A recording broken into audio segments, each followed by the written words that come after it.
আসসালামু আলাইকুম ভিউয়ার, সবাই কেমন আছেন? আশা করি ভালো আছেন। তো আমি এখন আমার ছাদ বাগানে চলে আসলাম। সবাই আমার ইউটিউব চ্যানেলটাকে সাবস্ক্রাইব করে দিবেন, লাইক কমেন্ট শেয়ার করে দিবেন, পাশে থাকবেন সবাই।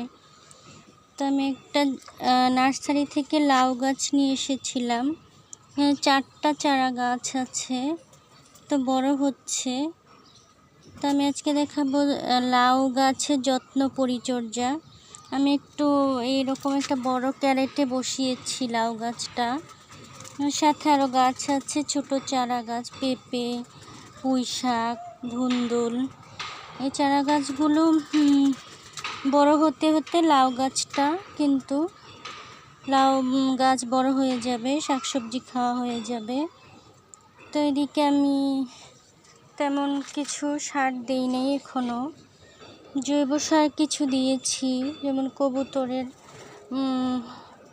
শুকনো ময়লাটা সেটা দিয়েছি। আর কিছু জৈব সার দিলে লাউ গাছের জন্য খুব ভালো হয়। তো এখানে কিন্তু 2টা গাছ, একটা গাছ কিন্তু এইটুকু বেড়ে এই পর্যন্ত চলে আসছে। আর একটা এই যে ডগা গেছে দিক দিয়ে। মাশাআল্লাহ, লাউ গাছটা কিন্তু এই পর্যন্ত বেয়ে চলে আসছে। তো লাউ গাছের এদিকে আবার ধুন্দুল গাছ হয়েছে, ধুন্দুল ধরেছে দিক দিয়ে। তো লাউ গাছের পরিচর্যা করতে শুকনা রাখতে হয় মাটি, লাউ গাছের গোড়াটা শুকনা রাখতে হবে। আর লাউ গাছের যখন একটু বড় হয়, গ্রোথ হয়, তখন এই যে 3G 1G 2G 3G কাটগুলো করে দিতে হবে, তাহলে কিন্তু লাউ গাছের জন্য খুবই ভালো হয়। তো এইভাবে লাউ গাছগুলো বড় হয়ে যায় আর সুন্দর লাউ ধরে।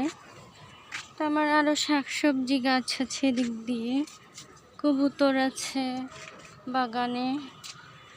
তো এদিকে শশা গাছ, শশা ফুল হয়েছে। তখন আমার বাগানটাকে দেখিয়ে নিই। সিম গাছ, পেয়ারা গাছ, নানা রকম ফুল ফল শাকসবজি গাছ হয়েছে।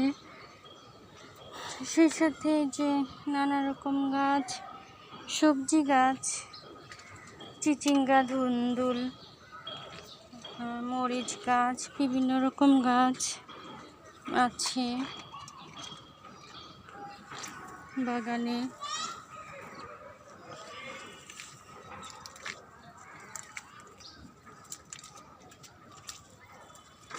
বৃষ্টি হয়ে বাগানের অবস্থা তেমন ভালো না, সব দিকেই ফুল শাকসবজি আছে।